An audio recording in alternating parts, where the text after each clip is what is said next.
osoo namni addunyaa guutuu kanarra jiru biiliyoonni 7 fi humaan san qalbii takkaan ka'ee rabbitti amane san mulkii rabbiitiif waan takkallee dabaluu hin danda'an. Osoo akkuma walii galanii amanan sanitti addunyaan tun guutuu wal taate biiliyoonni 7 fi maal kun rabbitti gara galanii khafran rabbirraa waan takkallee irrisuu hin danda'an.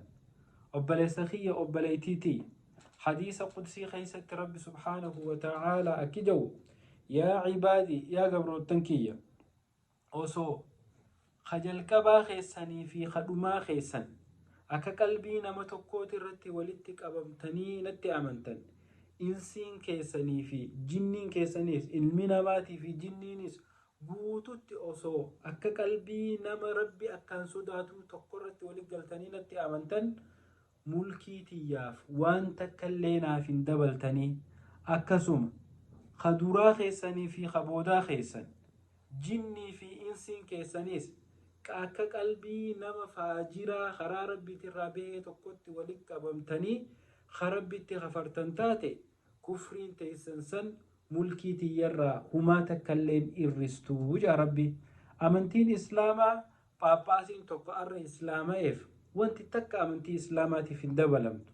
Paappaasiin tokko ka'ee eega islaamummaa seene booda amantii islaamaa keessaa ba'eef amantii islaamaatirraa waan takkallee hin irrisu. Namni kufriirraa mushrikummaarraa gara rabbiititti gara galee rabbitti amane lubbuma isaa qofa fayyade. Ilma namaa tokko kan naannoo isaa san jiru wanni inni fayyadu hin jiru. Islaamummaa nama biraatiin faayidaan harkadhu takkallee nu hin jirtu.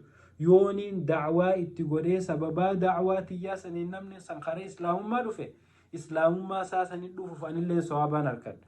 Yoommoo namni kun islaamummaan tun naan taane jehee ka'ee murtaddii ta'e islaamummaa raawwanni takka wanni irra taan jirtu. Yaa ijoollee teenya abbaan fadhe beekamaan fadhe wallaalaan fadhe ka kubbaa taphatu ka paappaasii osoo paappaasiin guddaa vaatikaan sanillee islaamummaa dhufe islaamummaaf wanni inni dabalu takka hin jirtu. Islaamoyinaan lubbuuteef fayyadda islaamummaa irraa galagallaan ammoo lubbuuteen miita jechuudha. Hin jarjarina jarjartanii nama faarsina jarjartanii harka namaan dhawina jarjartanii nama jalan fiigina nama arra jarjartanii faarsitan boru akka itti arrabsitaniitu isin dhiba. Kanaaf obboleeyyan kee yeroo namni tokko gara islaamummaa dhufe waan akka islaamummaaf sadarkaa wayii takka dabalamteetitti nagee dibbee goggooyduu dhooytanii dachii tana hundan dhiphisina. Assalaamu alaikum.